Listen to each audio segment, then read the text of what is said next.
Good morning, everybody. We're back at Kennedy Space Center. We've made our way back to Kennedy Space Center today because they're having a special event.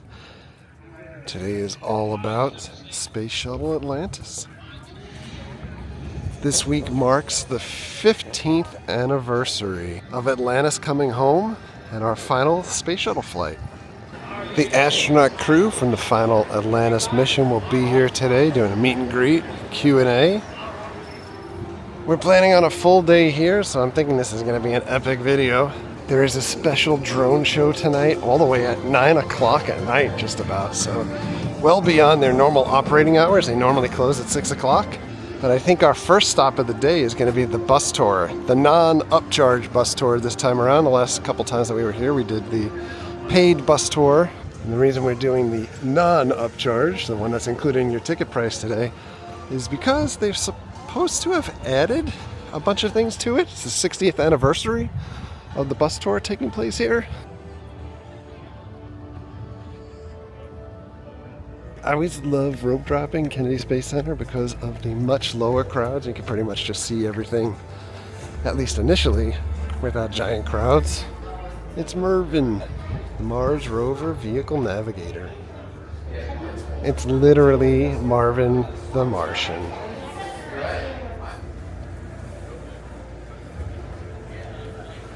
We're going on a field trip. We're on the space bus.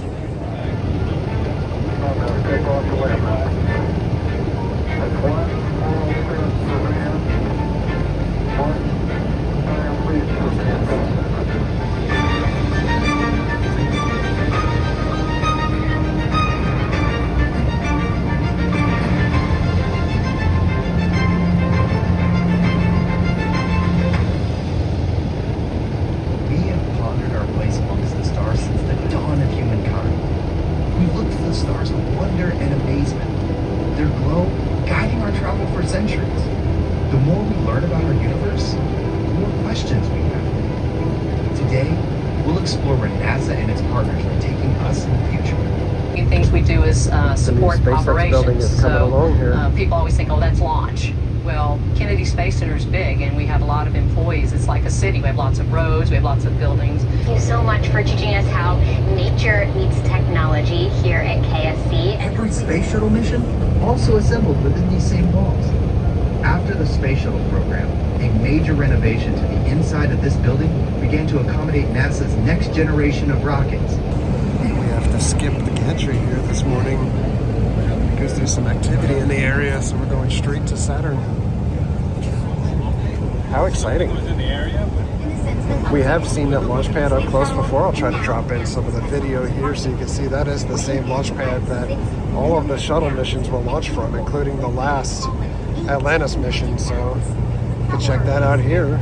This is Launch Complex 39. Built for Apollo, used by the space shuttles, and now home to Artemis. Came down to the second floor here of the gantry. I'd say it's a little less windy, but I'm doing my absolute best to try to not make the camera so shaky. I'm sure I'm not doing too good of a job. Well, we are closer. I don't think you can get much closer than this. This is taken from remote 39AB spot. Out here you have a listing. All the missions from 39B, Apollo and Space Shuttle. And you'll notice the mobile launch platform on the bottom, the tower, okay? No tower, no lightning rod on the top. We got the three individual ones. Carry the crawler Welcome up to back. the top speed of, wait for it, This is where 1 the mile per crawler hour while carrying brings the rockets out, Keep an eye out formerly for the crawlers. space shuttles, out to the launch pad. And remember, Check out the rock underneath. So, while my The friend rockets John and Giles formerly space shuttles would come right out of the vehicle assembly building up ahead, directly to the launch pads. The launcher and the SLS rocket together, video of the mobile launcher in very action. slowly carry it to the launch pad. It's a 4.2 mile trip that takes 7 to 8 hours. We'll roll over a specifically prepared crawlerway that consists of river rock anywhere from 8 to 12 inches thick. Below that is limestone that's 4 to 5 feet thick that is hydraulically compressed. And then below that is another 20 to 30 feet of sand which supports the weight Here's a better look at the VAB and where rockets would come out of. One of the platforms inside there. This rocket is key to us returning to the surface of the moon. It is about 15%. We have liftoff.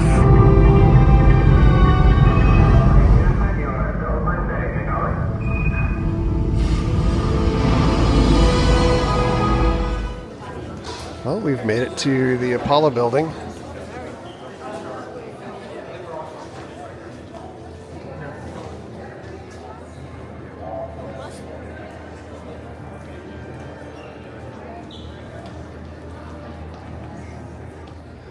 Here are all the cameras that documented our trips to the moon. Apollo 11 was my first opportunity to see a launch, which I was looking forward to. Previous to that, Apollo 11. Jerry, you want the pen? Take the pen. It's yours.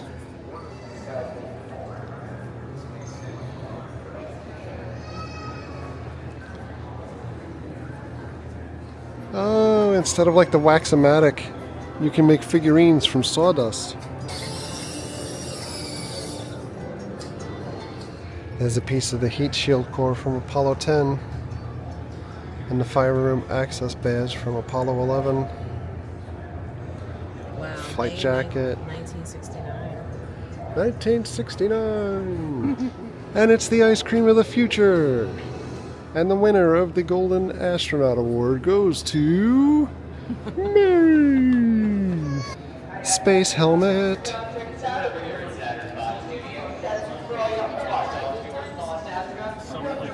I don't think we've ever been in here so early that, like, the cafe is closed. The space hamburgers are not available yet. Been here this early. Oh my goodness.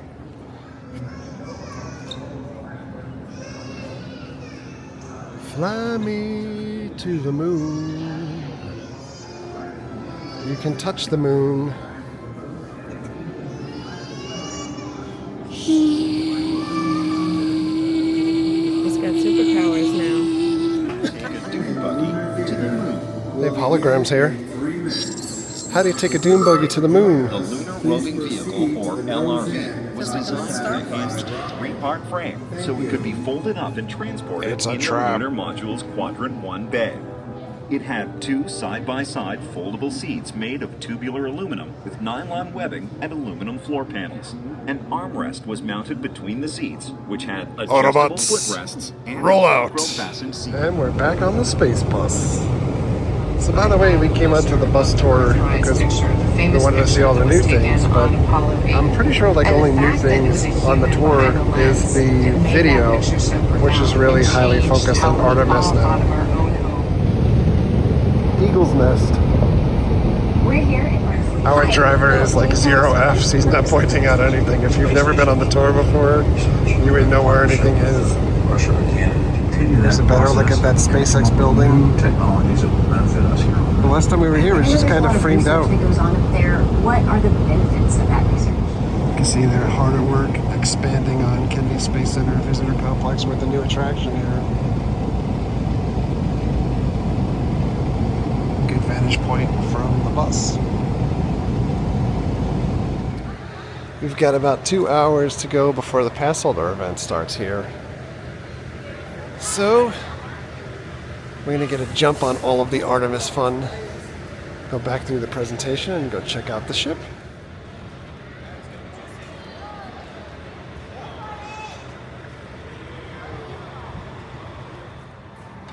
The E.T. E.T.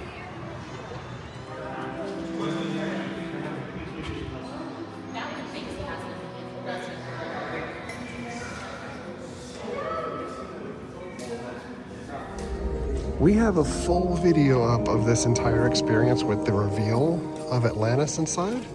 I'm going to put a link to that video up above or down below and click on it if you want to see everything here. We're going to create America's next spacecraft. It's going to launch like a rocket and land like an airplane, and it's going to be reusable. Can't do that with a rocket. It's not a rocket, it's a shuttle.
I know that we have shown this many times on the channel, but it hits me in the feels every time. And what you should know about Atlantis: first flight 1985, final flight 2011, 33 flights altogether, 307 days in space, 4,848 Earth orbits, and a distance traveled more than 126 million miles. And this weighs about 165,000 pounds when empty, and it would reach speeds of 17,000 miles in orbit. It travels faster than 25 times the speed of sound. Launched from Kennedy Space Center each time, and returned ultimately to Kennedy Space Center in 2011. Directly across from Atlantis is the prototype that we saw in the movie for what they wanted the orbiter to look like. You have a model of the Hubble telescope here, and Atlantis was responsible for servicing the Hubble telescope, and it also helped build the International Space Station.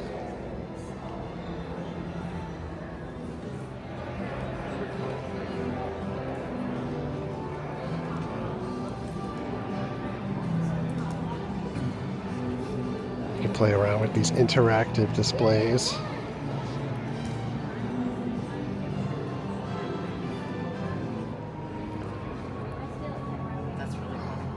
That's for the smugglers. A little Han Solo-esque. The best part of the display: Space Ranch! Space Ranch! You can see what it's like in the cockpit of Atlantis. There you go. We're sitting where I was. 2014. Touch everything. It's time to take off. Take off to the great white north.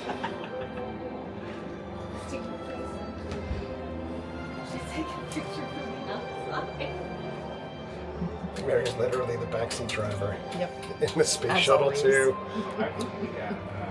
Look at all this stuff. Can you imagine needing to know like what all of this stuff does? You know why? I mean, holy cow. Look at this here.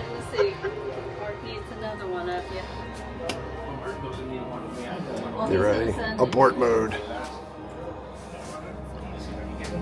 Abort mode. It's our heads-up display for when we're shooting TIE fighters. I mean, there's not only all of this stuff all around here and here, but here and all up top on the ceiling and here, like, and then in the back. Like, wow, that's ridiculous. All this technology, but not a single cup holder. No. What do you do with your green tea? I don't know. This quote is from astronaut Rex Walheim, and we'll be meeting him later today. I want to say that this wall is somewhat new. Either that or I just haven't really been paying attention, but...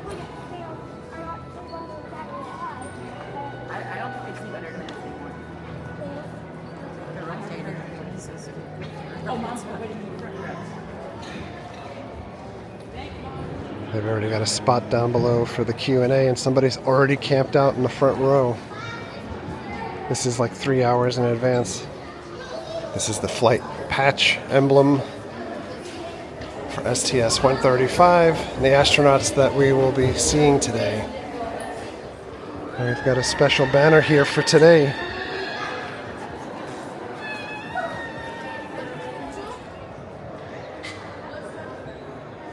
Underneath Atlantis. You can get a good look at the tiles.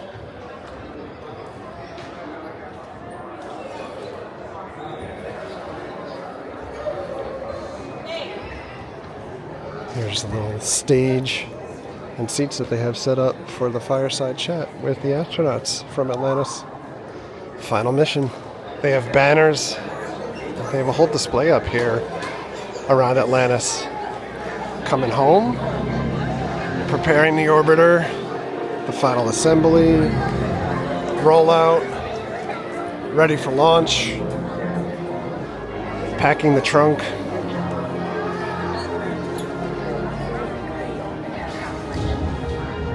And this simple tool is what they would use to calculate the center of gravity. Check out the banners. We made history.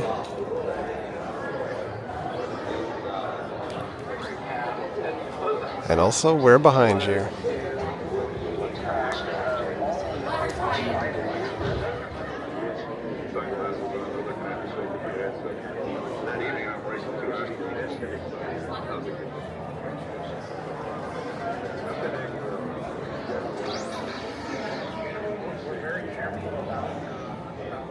And I think the Russians had a little bit different interpretation of the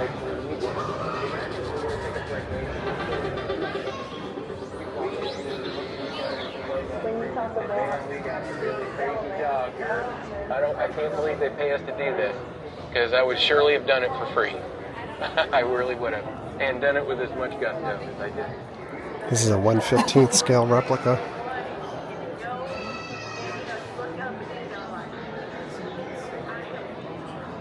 Also under the wing now they have this display.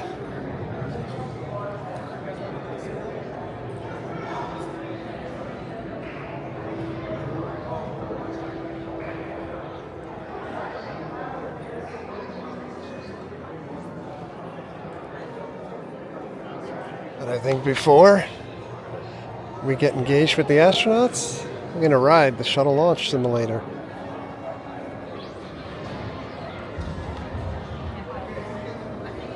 It weighs 4 million pounds and it explodes off of that pad. By the time you clear the tower, which is, I don't know, 2, 3, 4 seconds or so, 200 feet or thereabouts, you're already going 100 miles an hour. And you're shaking and rattling and rolling and wow, it's just a magic experience. You wish you could bring everybody with you and show them because it's an awesome experience. I would tell you, don't be surprised that this asset seems like it goes by really fast. My colleagues have put together an interesting little experience for you today.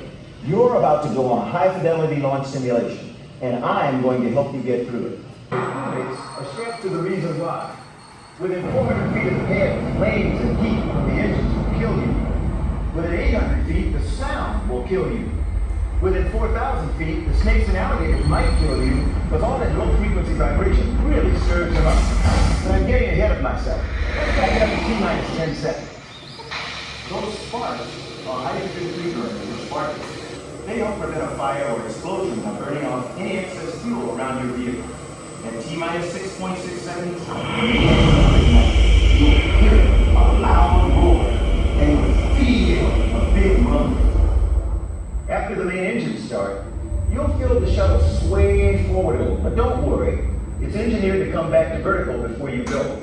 That's what we call the twang. Make sure you fill up the direction.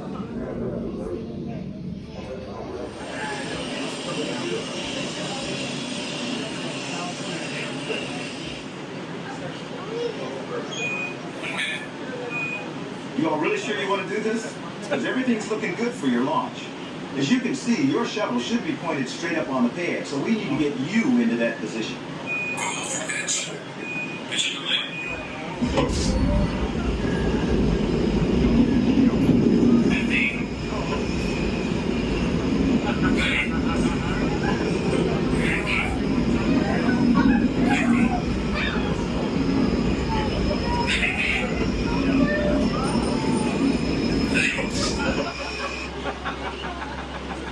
You comfy?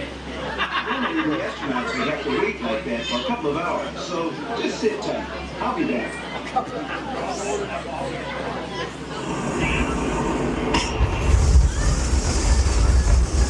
You're clearing the tower. All engines look good. You're now rolling into the hits-down region. In a few seconds, you should be hitting the speed of sound in 4, 3, 2, Mach 1. 0 to the speed of sound in less than a minute.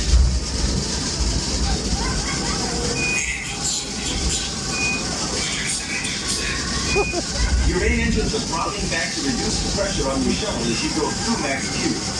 Remember that tin can?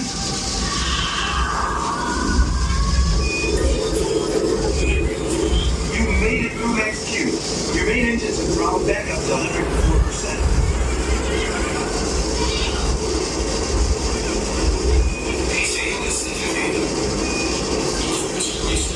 Fuel is spent in the solid rocket boosters, and you're going to jettison them in 3, 2, 1.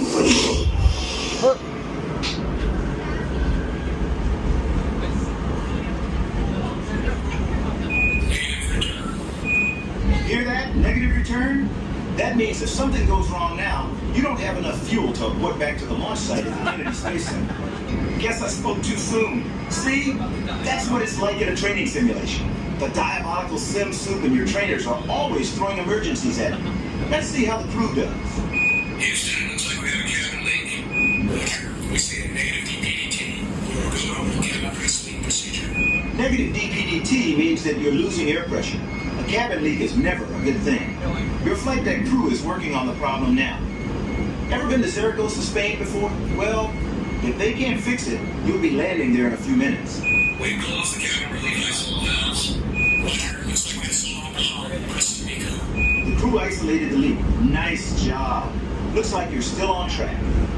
You're now pulling 3 Gs. You don't want to go over 3 Gs, so you're going to throttle back a little bit. Get ready for main engine cutoff. 3 back to 72%. You're now going 23 times the speed of sound, or just over 17,000 miles per hour.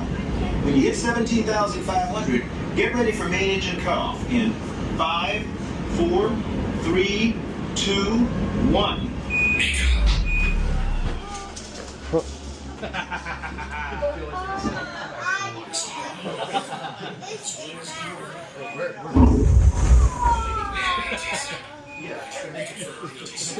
Wave goodbye to the external tank and say hello to outer space.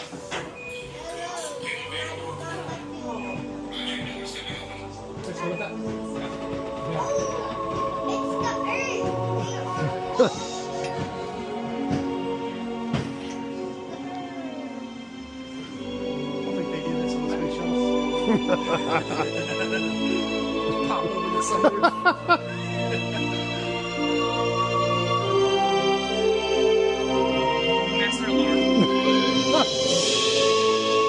All the men and women of NASA, thank you for joining us on this adventure today.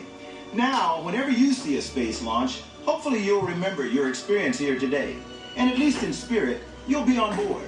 And who knows? Maybe one day you will fly with us.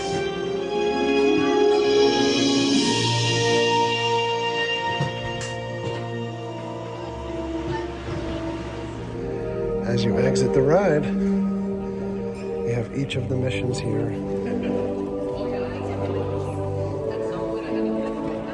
We're coming to the end.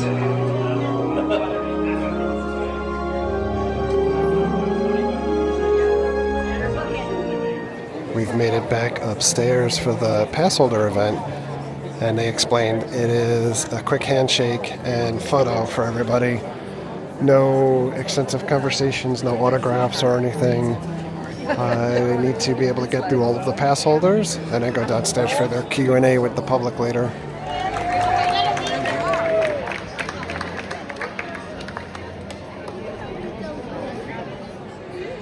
They've arrived and doing their little thing.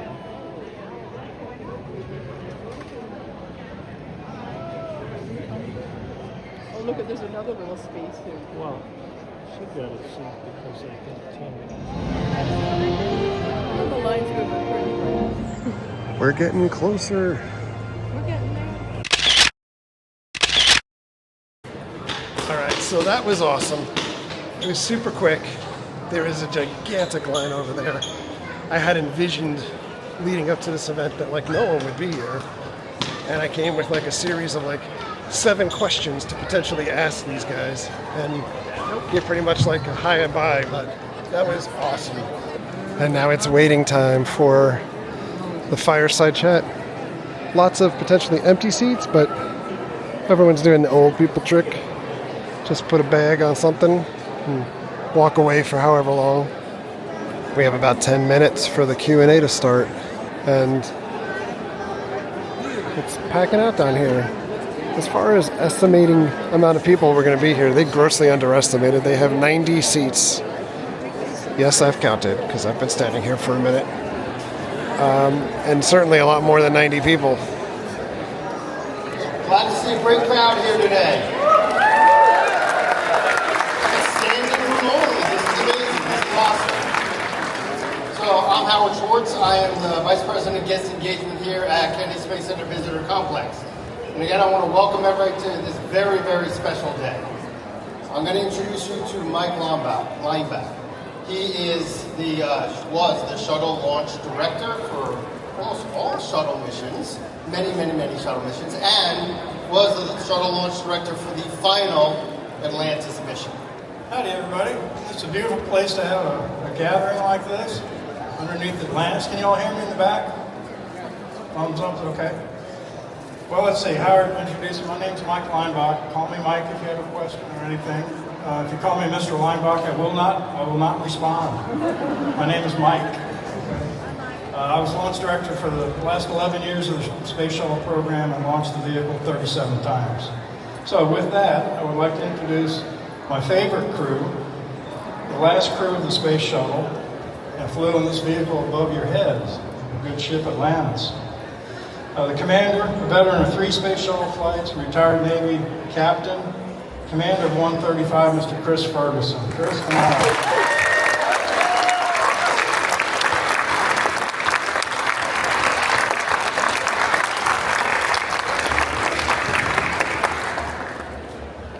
Okay, the pilot of the mission, veteran of 2 Space Shuttle missions, and commander of the first SpaceX Crew Dragon mission, Mr. Doug Hurley. Doug, come on.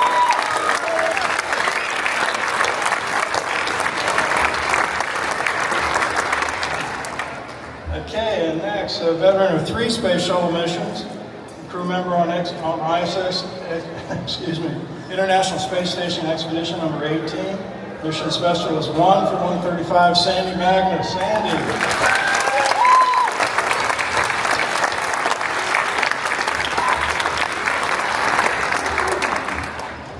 And last but not least, a veteran of 3 Space Shuttle missions, and I believe they were all on Atlantis. Is that correct? Yep, all on Atlantis.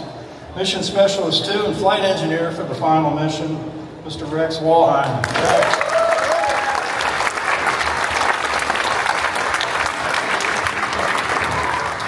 A lot of memories for me, and I know it holds a lot of memories for you guys. Just Chris, Doug, Sandy, and Rex, just tell the audience what it feels like to look up at Atlantis, a vehicle you've flown in, commanded or piloted or mission specialist. Just tell us your feelings about being here and looking and seeing Atlantis up there. My first memory of seeing an orbiter from underneath is when we walked into one of the orbiter processing buildings. And you walk into this and the orbiter was completely enveloped by scaffolding, and you couldn't even make out sort of where it began and where it ended. And you couldn't even actually see it. And then you ended up walking under it. Sort of expected to see it in front of you. You walked under it and looked up, and it was just this jet black bottom that we see right here, and it was just such an incredible thing to see the very first time. Yeah, we talked about this the other day. Just being the last flight, being the last orbiter that got to fly, and just how well it performed. It was just. We had literally almost a flawless mission, and that's just a testament to the folks that processed and worked on this vehicle and kept it in such good shape, and it took great care of us, and we got to accomplish our mission. Cool, very good. So I think we all have to agree that the display of the Atlantis here is quite dramatic, right? When you walk through the screen and it opens up, isn't that amazing? I remember when I first went through that process and opened it up, and it was a little bit of a sense of displacement because we had just been on the vehicle, it seemed like yesterday, and here it was hanging majestically in this marvelous building, and I really think this display does credit to what the shuttle feels like on orbit and how we see it a lot while we're working, and it's just really special to see it every time I come. Very good. Yeah, I think what comes to mind when you mention that is gratitude. Gratitude, this vehicle took us to space and back, for me, 3 times. And gratitude for all the people who worked on it, who made it possible and made it safe to do. And just gratitude to having a chance to be part of this incredible program.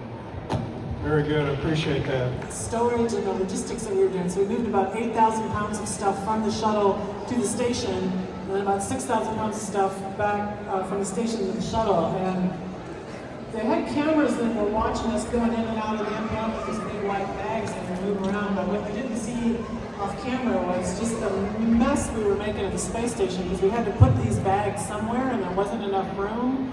And it was just off camera, it looked like somebody blew up a closet. It was just such a mess. We left the space station, guys. They forgave us, thank goodness.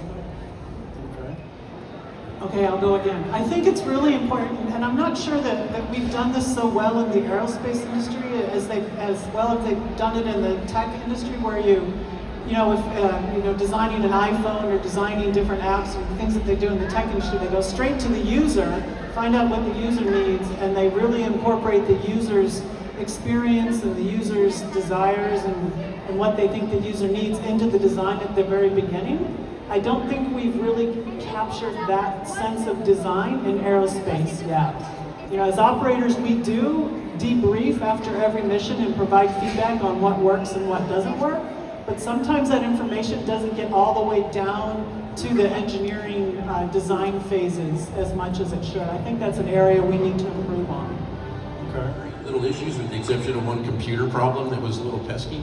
But this orbiter, the last orbiter that launched, was as good as any orbiter that had launched before it. So in other words, the team was engaged up until the very end. When we did spacewalks, we trained with our ground crew that developed the procedures and trained us, and then executed it as flight controllers. And on my second flight in Atlantis, an STS-122, between the first spacewalk and the second spacewalk, they had to redo some of the procedures. And I heard later that the lead spacewalk trainer, Anna Jarvis, she did they stayed up all night probably and did all the procedures, and she got them done, and she handed them to the flight director and the flight controller and said, "These are the new procedures, and they're just like Rex wants them." Because she knew so well how well I did things, that she knew what I wanted to do. So that's how well we knew our trainers and controllers.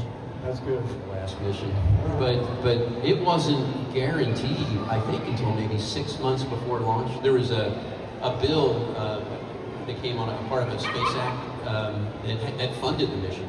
So for the last year and a half of the Space Shuttle Program, they called them pink missions. It was STS-133, 134, 135. And one by one, they got funded, and ours didn't get funded until we were well into training. I mean, we didn't know we were going until, literally months before. I think, if I remember correctly, I think there was like a subtle announcement Gerst put out. Gerstmeyer, for those of you who don't know who we're talking about, but he basically ran human spaceflight at the time, like the Friday before Christmas that year, so 2010. And then we were talking about this the other day. John Shannon, who was the program manager of the shuttle program, told us, or I remember talking to him after we got back, and it was basically like, we were going to run out of money in the shuttle program in August.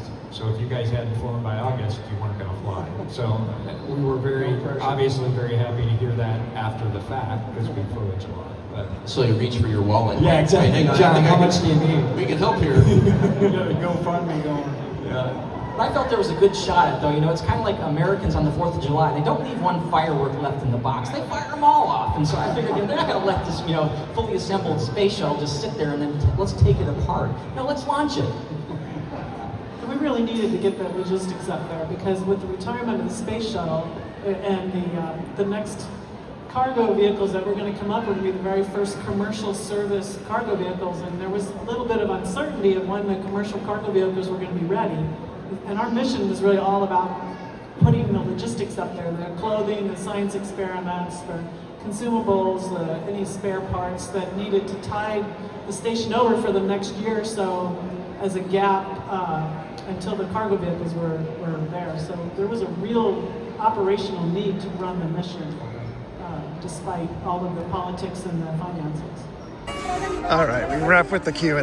This place is packed, by the way, but we're gonna fight the crowds and get a space hamburger. Lunch, space hamburger.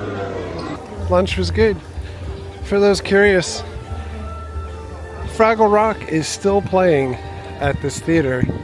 2 shows a day, but the shows overlapped with the Atlantis astronauts doing their thing. Not many people milling around the rocket garden right now when it's about 115, I think they said today, real fuel. Just about 100 degrees without real fuel temperature. We're gonna go get some shelter inside of Gateway. This building's focused on future space flight, current space flight. A lot of really cool things to see in here. The one thing that they don't have in here is a lot of seating outside of the little restaurant that they have. They have an Orion capsule in here.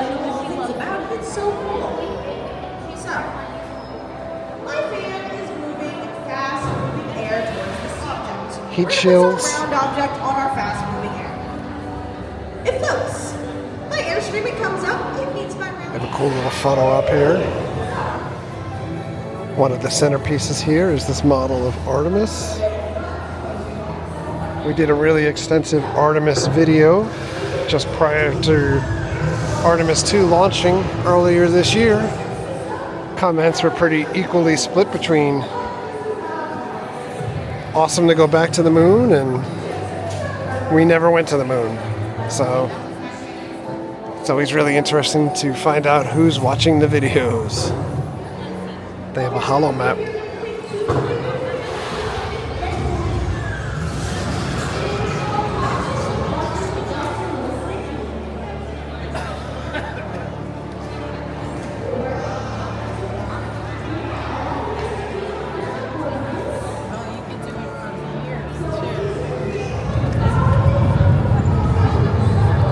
Landing. We came into the gift shop and they have special Atlantis stuff for the weekend, for the month at least. July 8th, the final mission. On the back of this shirt is this.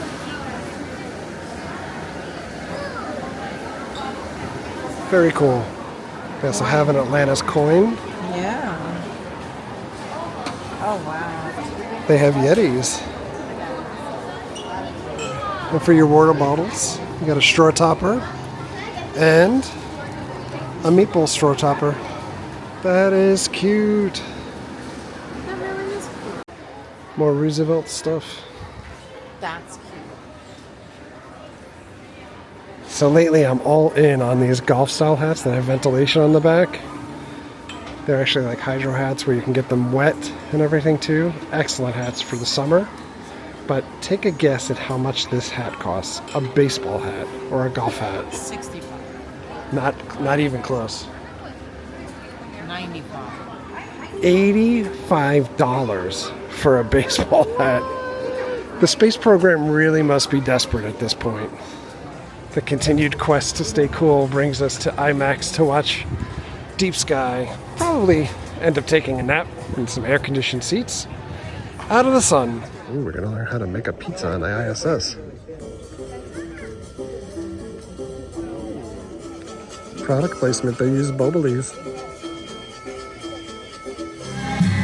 A little mobile Elton to help pass the time. All right, so the IMAX movie was good. We've actually jumped ahead a couple hours in time here. We're just waiting. Actually, we got a lot of waiting to do for the drone show later tonight. But I guess the good news is a lot of people are leaving. I just can't believe how hot it is outside. How many Earth days does it take for Mars to travel around the sun? Well, what if Earth is flat? I bet it's 687 days. There it is. Whoa, it's a party now. They got a bar out here too. We came into the play area because they used to have the coolest bar and tables you could sit down at. And they had their own beer. And it's gone. You can still play games here. But RIP beer taps. It's America. The 4th of July may be over, but not at Kennedy Space Center. I couldn't tell you the last time I had Starbucks, but this is delicious. We're back in Gateway because this is the place to be when you're seeking some air conditioning at the moment. We have an hour before the drone show.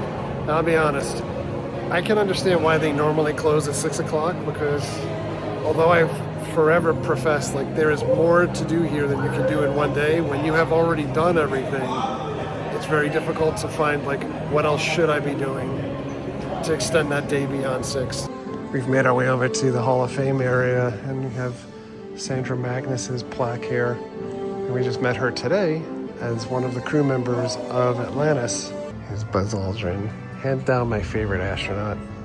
Next to Neil Armstrong and Frank Borman, Gene Cernan, John Young, part of the Gemini program, the Apollo program, and then the Shuttle program.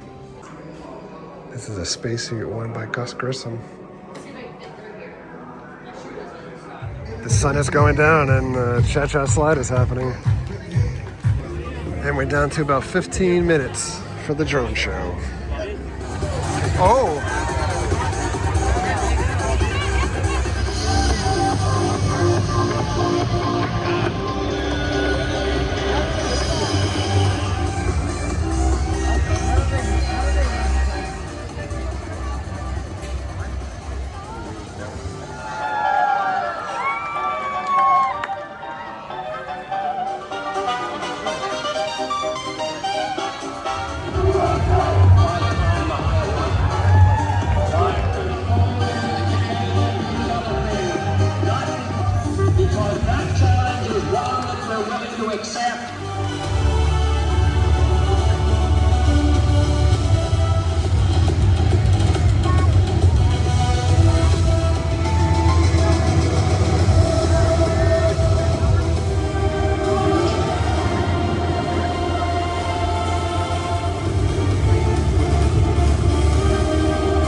Sega.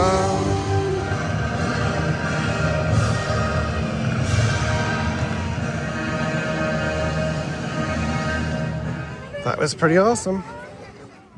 Well, back home from Kennedy Space Center, it's actually the following morning. That was an extremely long day. We got there about 8:30 in the morning and didn't leave until about 9:15 at night when the drone show ended. So I don't think I've ever been to Kennedy Space Center for that long. I know I've gotten there later in the day for nighttime events when they've had them, and certainly always kind of trying to rope drop to be able to enjoy things before all the crowds come in. Always enjoyable going to Kennedy Space Center. I love that they had the event yesterday specific for the 15th anniversary of the final flight of Atlantis. The Q&A thing, I think, is kind of indicative of going to Kennedy Space Center. There's a huge demand, I think, especially international guests that come to Kennedy Space Center to be able to see all of the rockets and Atlantis, etc., which is fantastic. But I think that the experience gets hampered at times with some of the planning that Kennedy Space Center does, and some of the staffing that Kennedy Space Center does, and etc. Like the bar not working in the play place, is kind of another piece of it. There's just things, for as many enhancements as they do, it seems like feedback from some of the staff and everything too is like they need to invest more too. And one thing I want to make sure everyone understands is that anything that happens at Kennedy Space Center, any attractions that they have, etc., that's funded from the people that go to Kennedy Space Center. It's not tax dollar funded at all. So anything that you're thinking of like government dollar wise or tax dollar wise going to Kennedy Space Center for launches and things like that, it's not trickling to, and it doesn't go to like the tourist attraction part, which is the Kennedy Center Kennedy Space Center Visitors Complex. But the Q&A, I would have really loved to hear more specific questions around the impact of the Space Shuttle program and things like that, and what the final mission meant. You know, this is another classic, you don't know what you have until it's gone type of thing for me, where, you know, it became a little repetitive to be able to see like the shuttles launching on a regular basis, being a resident here and watching them go up. But since that time, it feels like a large chunk of that innovation has been gone. You know, we just used Artemis, which was super exciting to be able to get back to the moon and lap it. But overall, we have a launch, and maybe this is just being desensitized. We have a launch just about every week at this point from SpaceX, but it's the same thing over and over again. We're basically using commercial launches to put more commercial abilities in the sky, like with these Starlink satellites, etc., more space junk that is, you know, kind of cluttering the atmosphere for things, and realizing Starlink does help folks get more access to internet, but it is kind of self-serving that it is another commercial product that's going up into space. Seeing the rest of the space program advance is something that I'd really love to see. I go back to old pictures that I have from only like 8-9 years ago, where it was anticipated by years back that we would already have like a base on the moon. We would have reached Mars, etc. at this point, and we're nowhere near it. But anyhow, some small gripes at the end of the day. But overall, awesome time out there, and I would encourage anybody that is in town, take a day off from the Universals and from the Disneys and things like that. Go out there. It's really enjoyable, and certainly more affordable, I think, than the other theme parks in town. So anyhow, thanks a lot for coming along. Thank you very much for all of your likes, comments, and subscriptions. Treat others the way you want to be treated. Have a great day. See you guys.